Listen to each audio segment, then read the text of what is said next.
आदाब नाज़रीन, JKAC पर उर्दू खबरनामे का आज का शुमारा लेकर मैं यासीन गानी आपकी खिदमत में हाजिर हूँ। सबसे पहले आज की हेडलाइंस पर एक नजर डालते हैं। गांदरबल नुन्नर में भाजपा लीडर पर हुए हमले में मुलविस हिज़्बुल मुजाहिदीन का हाथ, पुलिस ने ममा हल करने का किया दावा। अराज़ी कानून को लेकर श्रीनगर में सिविल सोसाइटी की तरफ से एहतजाज, पुलिस ने किया मुजाहिरीन को मुंतशिर। नौजवानों को रोजगार फराहम करने के लिए जिला बांडीपोरा में सिकल सेंटर का इफ्तिताह, DC बांडीपोरा रहे पेश और जिला बारामूला में खेल सरगर्मियां उरूज पर। जिला तरक्याती कमिश्नर डॉक्टर JN यतू ने की इख्तितामी तकरीब में शिरकत। और नाज़रीन, अब खबरों की तफसील। नाज़रीन किराम, पुलिस ने आज दावा किया है 9 अक्टूबर को नुन्नर गांदरबल में भाजपा के मकामी लीडर पर जो हमला हुआ था उसका केस हल किया गया है। इस हमले में एक हमलावर और भाजपा लीडर की हिफाजत पर मामूर एहलकार जाम बहक हुए थे। पुलिस ने एक बयान जारी करते हुए कहा है कि नुन्नर गांदरबल में गुलाम कादिर नामी भाजपा लीडर के घर पर जंगजू ने 6 अक्टूबर को हमला किया था, जिस दौरान यहां हिफाजत पर मामूर एक पुलिस एहलकार तरफेन के माबेन गोलियों के तबादले में जाम बहक, जबकि एक जंगजू भी यहां मारा गया था। इस सिलसिले में गांदरबल पुलिस ने केस दर्ज करके तहकीकात शुरू की थी और दौरान तफ्तीश कैसर अहमद शेख साकिन सर्च गांदरबल की गिरफ्तारी अमल में लाई गई है, जिसने इंकिशाफ किया है कि इस हमले में हिज़्बुल मुजाहिदीन का हाथ है। इसी दौरान गिरफ्तार नौजवान से हथियार और गोला बारूद बरामद करने का पुलिस ने दावा भी किया है। एक इम्पॉर्टेंट इशू जो आपके नोटिस में लाना जरूरी है कि यहाँ आपने देखा होगा 6 अक्टूबर को गांदरबल में एक BJP के वाइस प्रेसिडेंट पे मिस्टर राठौर पे अटैक हुआ था मिलिटेंट्स की तरफ से, और जो टेररिस्ट ने अटैक किया था उसमें अनफॉर्चुनेटली हमारा एक जवान शहीद हो गया था। बट उसका एक्ट ऑफ ब्रेवरी जो कि सारी पुलिस को गर्व है उस पर, उसमें मिलिटेंट ऑन स्पॉट उसने मार दिया था। और उसके साथ हमें उस समय inspection of scene of crime और बाकी चीज़ों से ये लगा कि एक और मिलिटेंट हो सकता है, क्योंकि वहाँ उसके ब्लड ट्रेल्स करीब 3 से 4 किलोमीटर तक दिखे। तो ये उभर के आया कि एक और मिलिटेंट जख्मी हुआ। सो 2 मिलिटेंट्स की तरफ से अटैक किया गया था, एक मारा गया और एक वहाँ से इंजर्ड कंडीशन में भाग निकला। फर्दर जो मारा गया मिलिटेंट उसकी आइडेंटिफिकेशन की गई थी शबीर अहमद के नाम से, और उसके पोजीशन से हमें incriminating documents besides arms ammunition मिला था। इन्वेस्टिगेशन में हमने स्पेशल इन्वेस्टिगेशन टीम बनाई थी, जिसमें एडिशनल SP, DSP ऑपरेशन और DSP हेडक्वार्टर इनकी टीम ने इन्वेस्टिगेशन किया। उस इन्वेस्टिगेशन में कुछ हमें फ़ोन नंबर्स मिले थे, और उन फ़ोन नंबर्स का जब हमने एग्जामिनेशन किया उसका इंटरनेट प्रोटोकॉल एनालिसिस किया गया। उसमें निकल के आया कि कुछ बंदे जिनके फ़ोन नंबर वहाँ दिखाए गए थे, उनका आजकल की डेट में या उससे पहले भी एप्लीकेशन, सस्पिशियस एप्लीकेशन यूज कर रहे थे, लाइक ज़ेंगी, कॉनियन, कि जो जनरली हम लोग या आप लोग रूटीन में नहीं यूज करते थे। तो उसका हमने फर्दर एनालिसिस किया, उन सस्पेक्ट्स को उठाया गया, उनको बुलाया गया, फर्दर इंट्रोगेशन जब किया तो देन फैक्ट्स उन्होंने डाइवर्ज किए, वो क्वाइट शॉकिंग थे। पता चला कि हमारे गांदरबल में सर्च के 2 लड़के हैं, एक का नाम केसर है, एक का नाम आसिफ है, और एक कंगन में एक जगह है, वहां से एक लड़का हिलाल करके। ये तीनों सिक्योरिटी गार्ड का काम कर रहे हैं स्किम्स में, और इन्होंने कुछ तो ATM पे है और स्किम्स में है, एजेंसी के साथ काम करते, कि इन्होंने ही ये प्लान बनाया। ये हमजा हिजबी के साथ फेसबुक पे चैटिंग करते रहे, और उसके बाद उनको डायरेक्शन दी गई पाकिस्तान की तरफ से कि आप BJP के वर्कर्स को आइडेंटिफाई करें या कार्डर को आइडेंटिफाई करें, और उनको आइडेंटिफाई करने के बाद रैकी करें, और उनको टास्क दिया गया था कि इनकी किलिंग करनी है। जो इनमें मेन लीड रोल जिसने प्ले किया, ही इज मिस्टर केसर, और केसर ने ही दूसरे इंडिविजुअल्स की मदद से आइडेंटिफिकेशन किया और BJP कार्डर के 5 डिफरेंट जो पोजीशन होल्डर्स थे उनको आइडेंटिफाई किया और उनके नाम दिए पाकिस्तान में कि इनकी किलिंग करनी है। फिर उसके बाद उन्होंने इसको सेकंड टास्क दिया कि आपको नेक्स्ट नंबर पाकिस्तान का इनको दिया गया कि आपको अबू कासिम नाम के कुलगाम के एक मिलिटेंट के थ्रू कांटेक्ट करना है और फिर ये प्लान एग्जीक्यूट करना है। फर्दर इनको एक अननोन पर्सन हबा कदल श्रीनगर में मिलता है और वहां जाके इनको कंसाइनमेंट ऑफ वेपन्स एंड कुछ फ्लैग्स दिए गए। अब जब रिकवरी में आप देख रहे हैं यहाँ फ्लैग्स रखे गए हैं और इनको उस समय 2 पिस्टल्स दी गई थी और साथ में आर्म्स एम्युनिशन था, कुछ डेटोनेटर भी है। ये टास्क इनको 1 अक्टूबर को दिया गया था कि आपने अब ये एग्जीक्यूट करना है। इसके साथ उन्होंने सेकंड प्लान बताया कि आप अभी वेट करें, हम सेकंड प्लान हमारा ये कि एक सेपरेट टीम आएगी वहां से और वो यहाँ जो आइडेंटिफाइड है बीजेपी के वर्कर, उसमें पहला टारगेट रखा गया गुलाम कादिर को और अकॉर्डिंगली 6 अक्टूबर को उस पर जो सेकंड टीम आई है उन्होंने अटैक करवाया और उसमें एक लोकल यहाँ का बदरकुंड का लड़का आदिल, तो Adil is involve in that, Adil is injured in that condition, जो वहां से भाग निकला। अब इनकी इंट्रोगेशन के बाद इनके डिस्क्लोजर पे हमने रिकवरी की 2 पिस्टल और उसके साथ उनका आर्म्स एम्युनिशन है और साथ में फ्लैग्स हैं, जो कि बाद में इन्होंने ऑन द सेम डे, इनके हमने रिकॉर्ड चेक किया, on the same day evening में 8 बजे इनके फोन स्विच ऑफ हो जाते हैं और उसके बाद इनको नेक्स्ट डे ओपन करने के बाद डायरेक्शन जेंगी पे ही आती है कि आप ये सारी एप्लीकेशंस और सब डेटा अपना डिलीट कर दो। और अबू कासिम ने इनको कंफर्म भी कर दिया कि हमने अटैक करवाया है, ये पूरा एचएम का कार्डर है और एचएम से ही इनने प्लानिंग करके किया। तो नाज़रीन किराम, ये थी नुनर गांदरबल के हवाले से खबर। श्रीनगर का रुख करते हैं, यहाँ से आप तक ये खबर पहुँचाते चले। आज पुलिस की तरफ से उस वक्त Jammu Kashmir civil society forum के कारकुनों को यहाँ मुंतशिर किया गया, जब ये कारकुनान हाल ही में वजारत दाखिला की तरफ से अराजी कानून में तरामीम करने के खिलाफ एहतजाजी मुजाहरा कर रहे थे। इससे कबल अब्दुल क़य्यूम वानी की सरबराही में फोरम के कई कारकुनों ने यहाँ आज श्रीनगर की प्रेस कॉलोनी में जमा होना शुरू कर दिया और अराजी कानून में तरामीम के खिलाफ नारेबाजी करने लगे। इस हवाले से जैसे पुलिस को एहतजाज की खबर लगी तो मुजाहिरीन को यहाँ से मुंतशिर किया गया। आज जो आपको पता है 5 अगस्त के बाद जो यहाँ 35 एब्रोगेट किया गया, आर्टिकल 370 को एब्रोगेट किया, यहाँ के स्पेशल स्टेटस को खत्म किया गया, उसके बाद जितने भी लॉज यहाँ लागू किया गया मरकजी सरकार की जानिब से, यहाँ के लोगों ने उनको मुस्तरद किया है। हाल ही में आप देख रहे हैं जो लैंड लॉज में तरमीम की गई है, रियासती जम्मू कश्मीर को ऑन सेल रखा गया है गैर रियासती बाशिंदों के लिए, नॉन स्टेट सब्जेक्ट एक्टर्स के लिए, हम उसको किसी भी कीमत पर होने नहीं दे देंगे। ये लॉ यहाँ के कल्चर पर, यहाँ के असासों पर, यहाँ के रिसोर्सेज पर, हमारी आइडेंटिटी पर, हमारी सकाफत पर, हमारी इज्जत और आबरू पर हमला है। हम इस लॉ को किसी भी कीमत पर एक्सेप्ट नहीं करते हैं। हम सरकार से कहते हैं इस लॉ को फौरी तौर चेंज किया जाए। इसके साथ ही सरकार ने जो बाकी कवानीन लागू किए हैं 5 अगस्त के बाद, हम उन तमाम कवानीन की नफी करते हैं और उसमें हाल ही में जो सरकार ने यहाँ के मुलाजमीन को 22 ईयर सर्विस 48 ईयर एज, ये तो उनकी जॉब सिक्योरिटी को खत्म करने के बराबर है। उनके सरों पर लटकती तलवार है, उसके खिलाफ भी हम कर रहे हैं। फिर जो प्रेस मीडिया पॉलिसी यहाँ बनाई गई है, हमारे यहाँ फ्रीडम ऑफ स्पीच पर यहाँ बात करने नहीं दी जाती है, डिसेंट को नहीं सुना जाता है। हम कहते हैं कि यहाँ हर एक को बात करने का हक है, हम पर जुल्म हो रहा है, हम उस जुल्म के खिलाफ हर सतह पर आवाज उठाएंगे। जम्मू कश्मीर सोसाइटी फोरम एक नॉन पॉलिटिकल प्लेटफॉर्म है, हमारा हक बनता है। हम तारीख बेनर की हैसियत से काम करते हैं, हम विसबल ब्लोअर की हैसियत से काम करते हैं।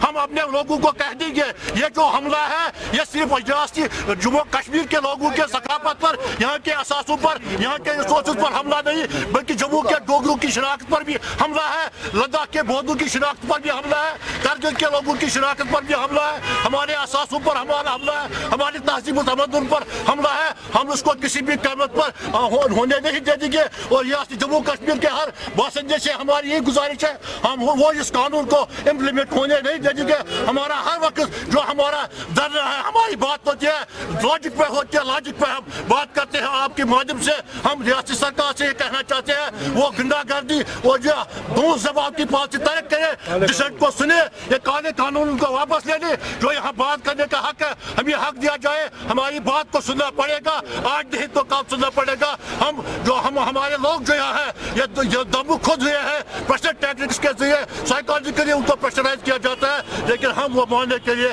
तैयार नहीं है। Thank you. उनको यहाँ रुकने नहीं दिया गया। हमारे सिविल सोसाइटी फोरम जिंदाबाद, को रिवोक करो, को रिवोक करो, डेमोग्राफिक चेंज नहीं चलेगी, नहीं चलेगी, नहीं चलेगी, गुंडागर्दी नहीं चलेगी, गुंडागर्दी नहीं चलेगी, गुंडागर्दी नहीं चलेगी, बीजेपी की गुंडागर्दी नहीं चलेगी, गुंडागर्दी नहीं चलेगी, नहीं चलेगी। एक और खबर का रुख करते हैं नाज़रीन किराम। अवामी इत्तेहाद पार्टी के तर्जुमान शबीर अहमद ने पार्टी सरबराह इंजीनियर रशीद को फौरी रिहा करने का मुतालबा किया है। उन्होंने कहा है कि अगरचे सभी सियासी लीडरान को रिहा कर दिया गया है, तहम 5 अगस्त से उनके सरबराह लगातार कैद में बंद है। उन्होंने दावा किया कि पिछले साल NIA ने इंजीनियर रशीद के खिलाफ तहकीकात करके उन्हें तमाम इल्जामात से बरी कर दिया था, ताहम फिर भी उन्हें आज तक रिहा नहीं किया गया। तर्जुमान ने मजीद कहा कि अगर उन्हें रिहा नहीं किया गया तो कारकुनान सड़कों पर एहतजाज करेंगे। जो home minister of India Amit Shah ji, मैं उनसे कहना चाहता हूं, इंजीनियर रशीद साहब के साथ ज्यादती क्यों? इतने देर तक इंजीनियर रशीद साहब को आपने तिहाड़ जेल में बंद क्यों रखा है, जबकि आपने तमाम पॉलिटिकल लीडर जितने भी थे, चाहे कांग्रेस के थे, चाहे PDP के थे, चाहे वो NC के थे, सबों को छोड़ दिया। इंजीनियर रशीद साहब अभी भी जेल काट रहा है। लिहाजा अवामी इत्तेहाद पार्टी मुतालबा कर रहे हैं गवर्नमेंट से कि इंजीनियर रशीद साहब को फिलफोर तिहाड़ जेल से छोड़ दिया जाए। अगर नहीं तो अवामी इत्तेहाद पार्टी अब रास्तों पे आ जाएंगे इंजीनियर रशीद साहब के धरने पे। उसके हम बिल्कुल खिलाफ, गवर्नमेंट के खिलाफ हम प्रोटेस्ट करेंगे जब तक इंजीनियर रशीद साहब को वो छोड़ेंगे नहीं। रहा सवाल इंजीनियर रशीद साहब, 2017 में NIA वालों ने इंजीनियर रशीद साहब को दिल्ली तलब किया, उसके बाद उसको क्लीन चिट दे दी गई। वहां पे पता नहीं जब से यहाँ 5 अगस्त को फैसला आया था कि आर्टिकल 370 को खत्म करना है, इसको हटाना है, उसी वक्त इंजीनियर रशीद साहब को एक चिट्ठी आती है दिल्ली से और इंजीनियर रशीद साहब को वहां पे इन्होंने जेल में बंद करके रखा। बाकी जितने भी पॉलिटिकल लीडर यहाँ के हैं, चाहे PDP के हैं, कांग्रेस के हैं, सब के सब यहीं पे नजरबंद थे या MLA हॉस्टल में थे या अपने अपने घरों में थे। इंजीनियर रशीद साहब के साथ इतना ज्यादती क्यों? मैं जानना चाहता हूं गवर्नर साहब से। अगर आप एक तरफ पार्लियामेंट में, लोअर में भी, अपर में भी, यानी राज्यसभा और लोकसभा में कहते कोई पॉलिटिकल लीडर बंद नहीं है। और अवामी इत्तेहाद पार्टी मुतालबा करते हैं जितने भी लीडर मेन स्ट्रीम के, जितने भी हुर्रियत नवाज है, इन सबको छोड़ दिया जाए। जितने हमारे बच्चे जो सिटून पेंडिंग में फंसे हुए बाहर के जेलों में, इन सबको छोड़ दिया जाए, बेहतर होगा। ये रियासत पाक रियासत है, ये रियासत जम्मू कश्मीर शाही हमदान की रियासत है, ये रियासत जम्मू कश्मीर मुकदम साहब की रियासत है, ये पाक रियासत है। इस पाक रियासत में हम किसी नापाक इंसान को नापाकी करने की कतई इजाजत नहीं दी जाए। क्या अपील? तो नाज़रीन कराम, ये थी अवामी इत्तेहाद के तर्जुमान के हवाले से खबर। एक और खबर का रुख करते हैं। जिला तरक्याती कमिश्नर बांडीपोरा ने आज जिला में एक स्किल डेवलपमेंट सेंटर का इफ्तिताह किया। प्रधानमंत्री खुशहाल केंद्र के नाम से मंसूब इस सेंटर में बेरोजगार नौजवानों को तरबियत फराहम करके उनके लिए रोजगार के मौके तलाश करने की कोशिश की जाएगी। ये केंद्र वर्क स्किल्स प्राइवेट लिमिटेड के ज़रिए एहतमाम यहाँ चलाया जाएगा। यहाँ इस सेंटर में पढ़े लिखे नौजवानों को मुख्तलिफ शोबों में रोजगार हासिल करने के लिए खुसूसी तरबियत फराहम की जाएगी। DC बांडीपोरा ने तकरीब के दौरान इस सेंटर की इफादियत पर रोशनी डालते हुए क्या कुछ कहा, आइए आपको दिखाते हैं। आज बांडीपुरा में ये जो प्रधानमंत्री कौशल केंद्र इनॉग्रेट किया गया है, ये बहुत ही इंपॉर्टेंट स्टेप है लोगों को अपने पैरों पर खड़े करने के लिए, उनको में स्किल इनकलकेट करने के लिए, स्किल की ट्रेनिंग देने के लिए। और मैं मुबारकबाद देना चाहूँगा जो टीम यहाँ पे काम कर रही है उनको। तो लगभग अभी शुरुआत के लिए 4 कोर्सेज है, पर मुझे उम्मीद है कि ये कोर्सेज भी बढ़ते जाएंगे और 480 जो ट्रेनीज़ हैं वो यहाँ से ट्रेनिंग लेके अपने स्किल्स को और बेहतर कर रहे हैं और सेल्फ सफिशिएंट यहाँ से बन के निकल रहे हैं। साथ ही साथ में आज जो हमारी बातचीत हुई, हमने देखा कि जो यंगस्टर्स हैं इनमें एक ये डिज़ायर है, शौक़ है कि ये इस स्किल्स यहाँ से लेके एंटरप्रेन्योर बने, अपने पाँव पे खड़े हों और साथ ही साथ बाकियों को भी, जो बाकी लोग हैं उनको भी जॉब से अपने साथ में। तो ये कि बहुत ही अच्छा कदम है और हमें उम्मीद है कि आने वाले टाइम में कोर्सेज और ज़्यादा बढ़ेंगे, स्पेशली जो बांडीपुरा सेंट्रिक होंगे, जो यहाँ पे बैठ के लोग अपने खुद एक एंटरप्रेन्योर को बिजनेस खोल सकते हैं, वो IT रिलेटेड हो या जो स्किल के कोर्सेज होते हैं, इलेक्ट्रिशियन के कोर्सेज होते हैं, प्लम्बिंग के कोर्सेज होते हैं, जिसकी रिक्वायरमेंट ऑलरेडी बहुत ज़्यादा है। तो मैं इनको मेरी बेस्ट विशेज़ इनके साथ है और हमें उम्मीद है कि आगे ये कोर्सेज और बढ़ेंगे। और नाज़रीन किराम, म्युनिसिपल कॉरपोरेशन श्रीनगर में मेयर और डिप्टी मेयर के खिलाफ अदम एतमाद की मुहिम पर बात करते हुए भारतीय जनता पार्टी के एक लीडर आसिफ मसूदी ने कहा है कि म्युनिसिपल कॉरपोरेशन में बल्दियाती नुमाइंदों की सरगर्मियों पर कदगन की वजह साबिक मेयर जुनैद मत्तू है, क्योंकि 3 महीने गुजर जाने के बावजूद भी डिप्टी मेयर के खिलाफ अदम एतमाद की मुहिम बहाल करने की इजाज़त नहीं दी गई और इसे लगातार मुअत्तल किया जा रहा है। आसिफ मसूदी ने म्युनिसिपल सरगर्मियों को बहाल करने का मुतालबा किया है। देखिए, म्युनिसिपलिटी जो है, जब से ये म्युनिसिपलिटी के इलेक्शन हो गए इस यूटी में, तब से ये अखाड़ा बन गया है और दलालों का अड्डा बन गया है। इसमें इनके मुलाजिम, इनके ये कारपोरेटर और जो मेयर आज तक बने हैं, डिप्टी मेयर बने हैं, ये सारे इसमें खाली पैसों की खेल है और कुछ नहीं। ना ये पब्लिक के लिए कोई काम कर रहे हैं, ना ये लोगों के लिए कोई काम कर रहे हैं, ना ये श्रीनगर के लिए कोई काम कर रहे हैं। श्रीनगर सिटी को हम अच्छा बनाएंगे, कहाँ प्रॉब्लम है क्या, वो देखने की इनकी हिम्मत नहीं है। खाली ये देखते हैं पैसा कहाँ से बनेंगे, पैसा कहाँ से आएगा। कोई कंस्ट्रक्शन कर रहा है बेचारा, गरीब से गरीब भी कंस्ट्रक्शन कर रहा है, उस बेचारे को जाकर हज़ारों रुपया ये लूट लेते हैं। इन लोगों ने ये पेशा बनाया है। इस वक्त अगर सिटी जम्मू कश्मीर में अगर किसी जगह पर करप्शन का हब है, वो खाली म्यूनिसिपैलिटी बन गई। वहाँ पर आप देखिए जो सेंट्रल गवर्नमेंट ने लाइटें दी है, इन कारपोरेटरों ने वो भी बेचे, जो कि उनके साथ उनका कोई वास्ता, दूर का वास्ता भी नहीं था। और जिन गलियों में ज़रूरत थे उन गलियों में किसी भी जगह, बहुत सारी जगहों पर अभी तक लाइटें नहीं लगी है। लाइटें बेची इन्होंने, ज़मीनें बेची इन्होंने। आप देख लीजिए, अगर किसी जगह अगर आज आपको लग रहा है म्युनिसिपल कॉरपोरेशन इस वक्त सबसे गंदा और सबसे करप्शन का अड्डा बन गया, मैं गवर्नर साहब से अपील करता हूं, जल्द से जल्द अगर गवर्नर साहब इसको डिसॉल्व करे, वो श्रीनगर और कश्मीर के लोगों पर बहुत बड़ी मेहरबानी सेंट्रल गवर्नमेंट की भी होगी, खासकर यहाँ की गवर्नर की भी, अगर इसको डिसॉल्व किया जाए। एक उन्होंने लाया है कि हम डिप्टी मेयर को गिराने की कोशिश। अरे भाई, जब चल रहा है क्यों गिराना है? ये 2-3 लोग इसमें माफिया बन गई है। इसमें इनके साथ कुछ मुलाजिम भी वहाँ ब्यूरोक्रेट 2-4 मिले हैं, और डिप्टी मेयर, पुराना डिप्टी मेयर, नया ये पुराना मेयर जुड़ा है।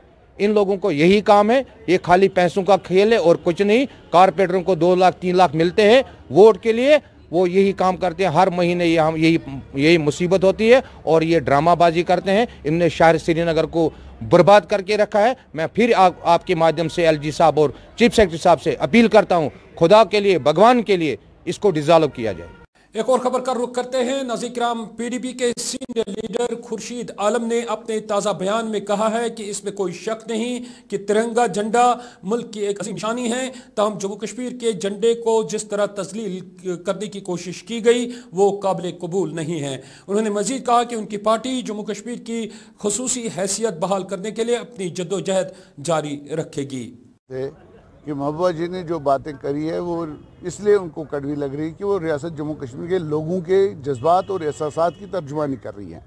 झंडे के साथ किसी को कोई इख्तिलाफ नहीं है, मुल्क का झंडा सबके लिए सुप्रीम है।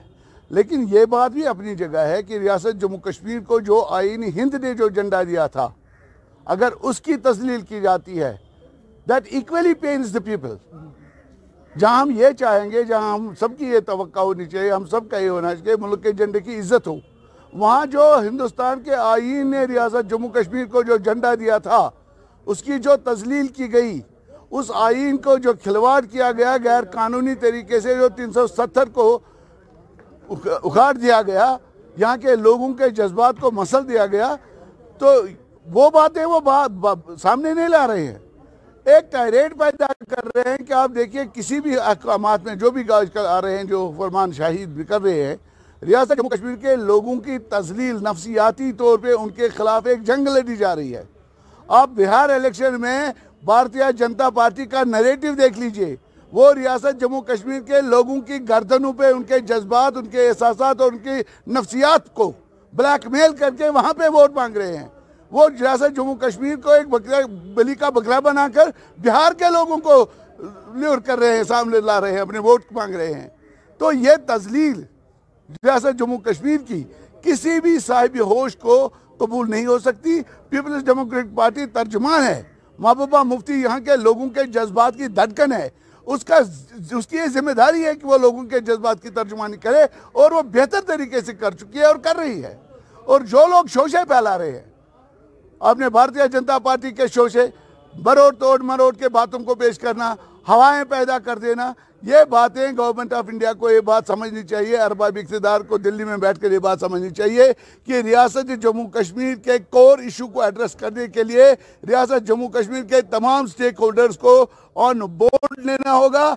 धमकियों से, शोशाबाजी से, कैरेक्टर असैसिनेशन से कोई मसला हल होने वाला नहीं है। इसी हवाले से आप तक ये भी खबर पहुंचाते चले, साबिक वजीर गनी नसीम के फर्जंद बशारत नसीम ने आज बाज़ाबिता तौर PDP में शमूलियत इख्तियार की। पार्टी के सीनियर लीडर ने उनका यहाँ आज वालेहाना इस्तकबाल किया। ये हमारे एक दीवाना साथी मरहूम अब्दुल गनी नसीम साहब जो हाल ही में इंतकाल कर गए, उनके फर्जंद बशारत नसीम साहब आज पार्टी में शामिल हुए हैं। ऑफिशियली उन्होंने ज्वाइन किया है। तो मैं समझता हूँ कि पार्टी की जो हमारी क़यादत महबूब मुफ्ती के हाथों में और उनका जो लोगों के दिलों में उनका जो मोहब्बत है, जो अक़ीदत लोगों की है, उसका ये नतीजा है कि आज ये गनी नसीम साहब के फर्जंद बशारत नसीम साहब पीपल्स डेमोक्रेटिक पार्टी में शामिल हुए हैं। इसके अलावा भी मैं जो समझ रहा हूँ, जो आवामी बुनियादी सतह पर, ज़मीनी सतह पर पीपल्स डेमोक्रेटिक पार्टी की क़यादत के तय लोगों का जो रुझान है बढ़ रहा है, रोज़ बढ़ रहा है।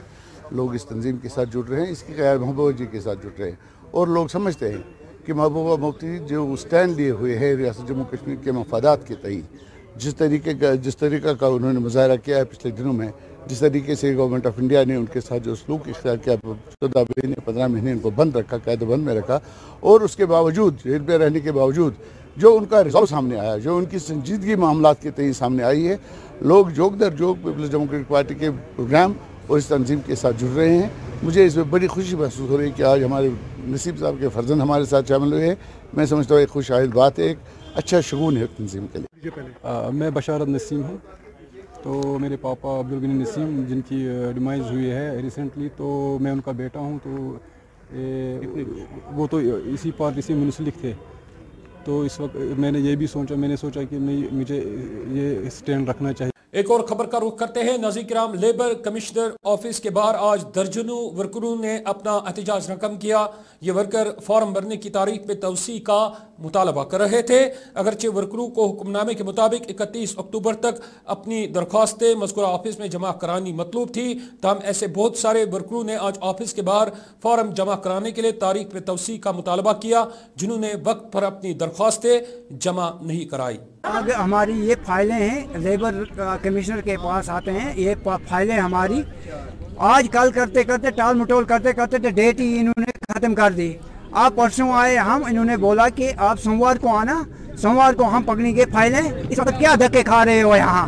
हम जब गए, वापस गए, आज सुबह हम आए, ये मेरा सीरियल नंबर 1 है, मैं सुबह 7 बजे से घर से निकला हूँ। अब हम चाहते हैं ये कि हमारी इन फाइलों की डेट आगे बढ़ाई दी जाए, तो ये मजदूर तबके को बेचारे को कुछ तहसील के टंगमरग, रफ़ियाबाद, इवन के तमाम डिस्ट्रिक्ट के जितने भी लेबर हैं, अपने बच्चों के जो लोअर एजुकेशन के फार्म हैं या हायर एजुकेशन के ये फार्म लेकर यहाँ जमा हुए, इसलिए कि हम फार्म भरें तो ताकि हमें भी अपने बच्चों के लिए अपना हक मिले। तो हमको यहाँ पर हम शनिचरवार को आए, उससे पहले भी आए, तो हमने फार्म इन्होंने फिट किए, चेक किए क्या जहाँ आपके फार्म फिट हैं, लेकिन आप सोमवार को या मंगलवार को आना, जब भी आओगे आपकी जो फार्म पकड़ने की डेट है वो 30 नवंबर तक बढ़ा दी गई है। ठीक, तो आज हम यहाँ जब फार्म लेकर आए तो इन्होंने हमें इनकार कर दिया कि आपकी जो डेट है फार्म की ये ख़त्म हो गई है, हम आपके फार्म नहीं पकड़ सकते, हमें ऐसा ऑर्डर मिला, तो आप एक काम करिए, आप वापस चले जाएँ। तो पूरे तहसील के जितने भी लेबर हैं यहाँ पर दरबदर हो गए। तो आप जनाबों को पता है कि हमें अपने ये जो पहले अपनी जो मजदूरी करनी पड़ती है, फिर वो ठेकेदार से उसकी हाजिरी लेनी पड़ती है, फिर वो ब्लॉक में जाना पड़ता है, AEE है, AE है वगैरह, जो जितने भी उनसे वो हाजिरी लानी पड़ती है, वो डॉक्यूमेंट्स अपने कंप्लीट करने पड़ते हैं। या हमारे बच्चे जो कॉलेजों में, यूनिवर्सिटियों में या स्कूलों में, हायर सेकेंडरी, यही है कि आपकी वसादत से हम आला हुकाम से, गवर्नर इंतज़ामिया से ये मांग करते हैं, गवर्नर इंतज़ामिया से अपील करते हैं, या DCOM से हम डिविजनल कमिश्नर से अपील करते हैं कि मेहरबानी कर इस डेट को जो है, ये जो फार्म है हमारे जो लेबर इसके बोर्ड के फार्म है, जो बच्चों के लोअर एजुकेशन के फार्म जो है, इनकी डेट बढ़ा दी जाए 1 दिसंबर तक, 31 नवंबर तक, ताकि ये फार्म जो है ये भर सकें, तो ताकि हम गरीबों, मजदूरों तबकों के बच्चे जो हैं ये भी आगे बढ़ सके, हम भी अपने बच्चों को। उसके लिए आपने उनकी आवाज़ को ऊपर तक पहुंचाया है। हमारे पास building and other construction welfare board की तरफ से हम लोअर एजुकेशन असिस्टेंस देते हैं लेबर्स को। उसकी एक फाइनल डेट निकली थी, जिसको कि एक ऑर्डर के द्वारा CEO हमारे building and other construction welfare board ने उन्होंने एक्सटेंड किया। फिर उसके उपरांत एक और ऑर्डर आया जिससे वो एक्सटेंशन ऑर्डर कैंसिल हो गया और इस वजह से हम अभी उनकी फाइल नहीं ले पा रहे और जो लास्ट डेट इस समय स्टैंड कर दिया वो 31 अक्टूबर था, तो वो समाप्त हो गया, इस कारण हम और नहीं ले पा रहे। आपको इसके बारे में मैं ऑफिशियल कैपेसिटी में कुछ नहीं कह सकता because I am not the undersigned, मैं अंडरसाइंड नहीं हूँ इस ऑर्डर में। मैं चाहूँगा कि आप ये बात ऊपर की अथॉरिटीज़ तक लेके जाएं और हमने भी इंडिविजुअल लेवल पर अपनी ऊपर की अथॉरिटीज़ को इस बारे में बताया है कि लोगों को काफ़ी मुश्किलात का सामना करना पड़ रहा है, तो इनको एक्सटेंड करना चाहिए। हाँ, हमने उन्हें ये अपील की है कि आप देखें जो लोगों के लिए कन्वीनियंट हो वो किया जाए। और नाज़रीन-ए-किराम, भारतीय जनता पार्टी के एक सरकर्दा जम्मू कश्मीर के लीडर अल्ताफ ठाकुर ने सरेंडर जंगजू की बाज़ाबातकारी के लिए मुमकिना मरकजी फैसले की सराहना की है।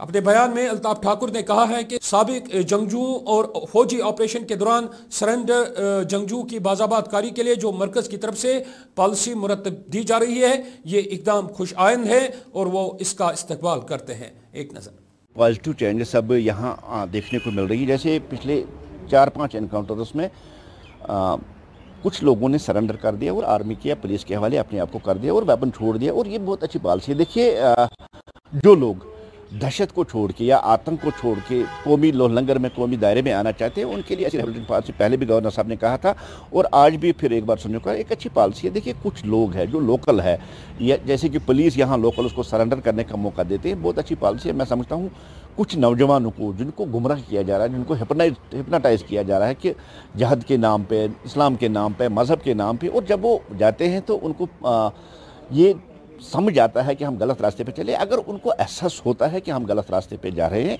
हम वापस आके फिर समाज के साथ जोड़ना चाहते हैं, हम कौमी दायरे में आना चाहते हैं, मुझे समझ लगता है कि ऐसी पॉलिसी आनी चाहिए जिससे अगर कोई छोड़ना चाहिए, दहशत छोड़ना चाहिए, आतंक छोड़ना चाहिए, उसकी रिहैबिलिटेशन पॉलिसी होनी चाहिए ताकि वो भी समाज के लिए काम कर सके। और ये बहुत बड़ी कामयाबी है कि पिछले दिनों से जो सरेंडर किया जा रहा है, ये अपने आप में एक बहुत बड़ी कामयाबी है। इसके लिए गवर्नर इंतजामिया, पुलिस एडमिनिस्ट्रेशन जिन्होंने ये पॉलिसी अपनाई और जो इनको मौका देते हैं सरेंडर करने के लिए, उनके लिए भी ये बहुत अच्छी, उनको उसके लिए बहुत बहुत मुबारकबाद। और उन नौजवानों को जो आतंक का रास्ता छोड़ के अब कौमी लोहलंगर में आ रहे हैं, उनको भी मैं यही कहूँगा कि देखिए, आतंक उसके बिल्कुल मौत है। 8 दिन 10 दिन कुछ नहीं है, ज़िंदगी बहुत कीमती है, ज़िंदगी जी लो, और ज़िंदगी दोबारा नहीं मिलती है। आतंक का रास्ता जिसने भी चुना है उसको मौत हासिल हुई है, मौत के सिवा कुछ नहीं है, और बहकावे में आना नहीं चाहिए। हम हिंदुस्तान के रहने वाले हैं, दुनिया की सबसे बड़ी डेमोक्रेसी के रहने वाले। यहाँ right to speech, right to expression है, यहाँ हर मजहब को फलने फूलने का इक्वल हक है। पाकिस्तान के बहकावे में या मिलिटेंट के बहकावे में ना आकर अपने मुल्क के साथ गद्दारी नहीं करनी चाहिए। पीएचई महकमे से वाबस्ता ठेकेदारों ने आज जिला अनंतनाग में अपना एहतजाज रकम किया। ये मुजाहिरीन उनकी रुकी पड़ी बिल्लू की वागुजारी का मुतालबा कर रहे थे। ये ठेकेदार आज जिला अनंतनाग में सरापा एहतजाज रहे। मज़कूरा ठेकेदारों का कहना था कि अगरचे उन्होंने मज़कूरा महकमे तरक्याती काम मुकम्मल किए हैं, तब अभी तक उनकी रुकूमत वागुजार नहीं की गई। उन्होंने लेफ्टिनेंट गवर्नर मनोहर सिन्हा से फौरी मुदाखलत की अपील की है। ये सरकार से, खासकर आपकी वसात जानूँ की वसात से मैं गवर्नर साहब से अपील करना चाहता हूँ कि हमारी जो भी रुकी पड़ी पेमेंट है 7 महीने से 8 महीने से हमें एक पैसा भी नहीं दिया जा रहा है। हम कैसे अपना गुजारा करेंगे? हम 7-8 हज़ार लोग इसमें इन्वॉल्व हैं, पेमेंट हमारी है, फाइनेंस हमारा है गवर्नमेंट को, फिर भी हमें गवर्नमेंट वापस पैसे नहीं कर रही है। वो हमें समझ नहीं आ रही है क्या बात है, उनको कितने क्या बात है। हमने स्कीमें चालू की है, हमने पानी लोगों को दिया, अभी भी दे रहे हैं, हमें इसमें कोई भी शक नहीं है कि हम काम नहीं करेंगे, लेकिन ये जबरदस्ती हमें बाइकाट करने पर मजबूर कर रहे हैं, जो कि हमने अभी से शुरू किया कि हम कोई भी काम नहीं करेंगे, कोई भी किसी भी स्कीम को हाथ नहीं लगाएंगे जिसका असर गवर्नमेंट सरकार को पड़ेगा कर रहे हैं। और नाज़रीन-ए-किराम, SSM कॉलेज परिहासपोरा पटन में आज फौज की तरफ से एक मौसीकी का प्रोग्राम मुनक्किद किया गया। शाम मौसीकी के नाम से मंसूब इस प्रोग्राम फ्यूजन म्यूजिक से वाबस्ता टीम ने अपने फन का मुजाहरा किया। मकामी लोगों ने इस मौसीकी प्रोग्राम में बढ़ चढ़ कर हिस्सा लिया। यहाँ इस प्रोग्राम में मकामी नामवर गुलकारों ने सामीन को महसूस करने की कोशिश की। यहाँ इस मौके पर कई रंगारंग तमद्दुनी प्रोग्राम भी पेश किए गए। प्रोग्राम में 29 RR से वाबस्ता फौज के आला अफसरान, जम्मू कश्मीर पुलिस के DIG मोहम्मद सुलेमान चौधरी और जिला इंतजामिया से वाबस्ता अफसरान ने भी शिरकत की। एक और खबर का रुख करते हैं। श्रीनगर लेह कौमी शाहराह आज चौथे रोज भी मुकम्मल तौर आमदरफ्त के लिए बंद रही। शाहराह पर बर्फबारी के पेश नजर ये सड़क फिलहाल आमदरफ्त के लिए बंद कर दी गई है। जोजिला और दूसरे मकामात पर भारी बर्फबारी की वजह से कौमी शाहराह को आमदरफ्त के लिए बंद करना पड़ा था। आज चौथे रोज भी सड़क आमदरफ्त के लिए बहाल नहीं हुई। दोनों अतराफ से ट्रैफिक को उसी वक्त बहाल किया जाएगा जब मौसम में बेहतरी आएगी। SHO सोनामर्ग के मुताबिक पहाड़ी इलाकों में आज भी बर्फबारी हुई है और मौसमी हालात को मद्देनजर रखकर ही मजीद कार्रवाई अमल में लाई जाएगी। जिला बारामूला में हफ्ते से जारी DC कप U16 का आज फाइनल मैच खेला गया। इख्तितामी तकरीब में मेहमानी खुसूसी के फराइज DC बारामूला JN यत्तू ने अंजाम दिए। बारामूला के शहर खास में मुनकिदा इस फाइनल मुकाबले को देखने के लिए मकामी लोगों की भारी तादाद खेल मैदान में उमड़ आई। Youth service and sports Baramulla के ज़रिए तमाम मुनकिदा इस टूर्नामेंट में दर्जनों टीमों ने हिस्सा लिया। ये फाइनल मुकाबला सोशल वेलफेयर फुटबॉल क्लब उशकुरा ने अपने नाम कर दिया। यहाँ खिलाड़ियों की आज हौसला अफजाई भी की गई। जीतने वाली टीम को ट्रॉफी से नवाजा गया। तो नाज़रीन किराम, ये था आज का हमारा उर्दू खबरनामा। जाते जाते आज की अहम खबरों पर एक नजर फेर। गांदरबल नुन्नर में भाजपा लीडर पर हुए हमले में मुलविस हिज़्बुल मुजाहिदीन का हाथ। पुलिस ने ममा हल करने का किया दावा। अराज़ी कानून को लेकर श्रीनगर में सिविल सोसाइटी की तरफ से एहतजाज। पुलिस ने किया मुजाहिरीन को मुंतशिर। नौजवानों को रोजगार फराहम करने के लिए जिला बांडीपोरा में सिविल सेंटर का इफ्तिताह। DC बांडीपोरा रहे पेश। और जिला बारामूला में खेल सरगर्मियां उरूज पर। जिला तरक्याती कमिश्नर डॉक्टर JN यत्तू ने की इख्तितामी तकरीब में शिरकत। इसके साथ ही उर्दू खबरनामे का वक्त इख्तिताम पजीर हुआ चाहता है। मुझे दीजिए इजाजत। अल्लाह के बाद।